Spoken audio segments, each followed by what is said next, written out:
चलिए आइए मैं सिंपल इंटरेस्ट का आपको ओवरव्यू दे देता हूँ कि सिंपल इंटरेस्ट क्वांटिटेटिव एप्टीट्यूड में कैसा है, ठीक है। तो इसका ओवरव्यू मैं आपको बताता हूँ।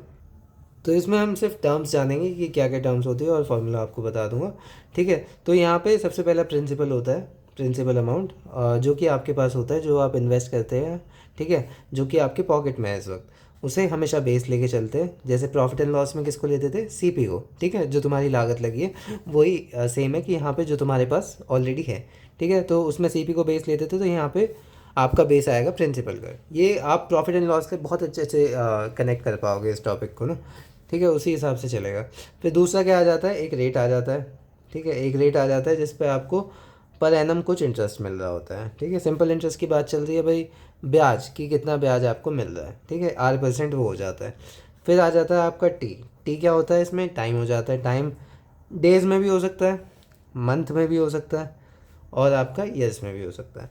अगर डेज में हो जाए तो इसे किससे डिवाइड करेंगे आप, 365 से। अगर मंथ में हो तो इसे किससे करेंगे, 12 से। और ईयर में हो तो ये तो सेम ही रहेगा। फिर आपका जो होता है सिंपल इंटरेस्ट मिलता है, ठीक है। इंटरेस्ट किस पे मिलता है, प्रिंसिपल पे। किस रेट से मिलता है, 8% के रेट पे, और कितने दिन तक मिला है वो टी बताएगा। तो फिर आपको ऐसा ही मिलता है। ऐसा ही की भी आप चाहे तो परसेंटेज निकाल सकते हैं, या आप रुपीज़ में भी निकाल सकते हैं।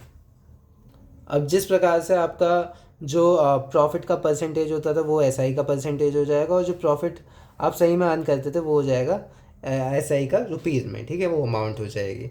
वहीं पे अगर आप अमाउंट जानना चाहते हैं, अमाउंट क्या होगी, अमाउंट इसमें ये हो जाती है profit plus SI, sorry principal plus SI. P से प्रिंसिपल होता है, हाँ। तो प्रिंसिपल जो तुम्हारे पास पहले से था और जो तुम्हें इस पे ब्याज मिला, उन दोनों को मिलाओगे तो ये तुम्हारे पास अमाउंट बन के आ रही है। अब इसका फॉर्मूला क्या हो जाता है, फॉर्मूला आप सभी को याद होगा, बहुत पहले से पढ़ते हुए आए हैं।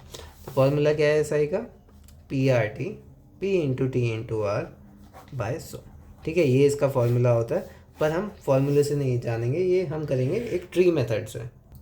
चलिए मैं वो भी बता देता हूँ आपको।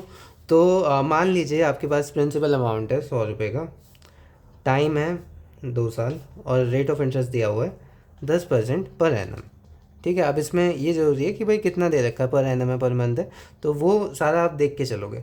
अब अगर इसमें बोला है भाई ऐसा ही निकालो, तो आप एक नॉर्मल मेथड था, क्या नॉर्मल मेथड होता था, आज होता क्या है वैसे, increment in percentage in 1 year, ठीक है। अब नॉर्मल मेथड क्या होता था भाई, ये 100 रुपये आपके पास ऑलरेडी है, पहले साल इस पर 10% की बढ़ोतरी हुई, और ये कितना हो गया 110।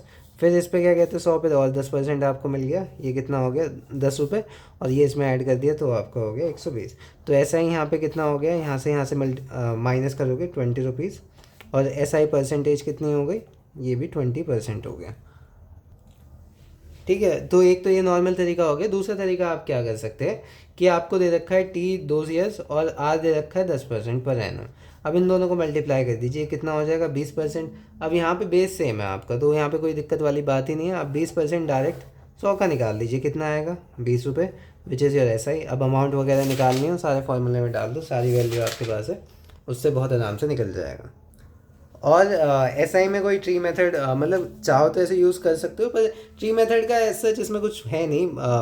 मेनली वो कंपाउंड इंटरेस्ट में ज़्यादा यूज़फुल आते हैं, ठीक है, जिसमें ट्री बनाते हैं और फिर उन्हें ऐड करते चले जाते हैं, तो वो मैं उसमें सिखाऊंगा। तो ये बेसिक क्लास थी, तो यहीं पे फिनिश करता हूँ, मिलते हैं नेक्स्ट क्लास में, तब तक के लिए गुड बाय।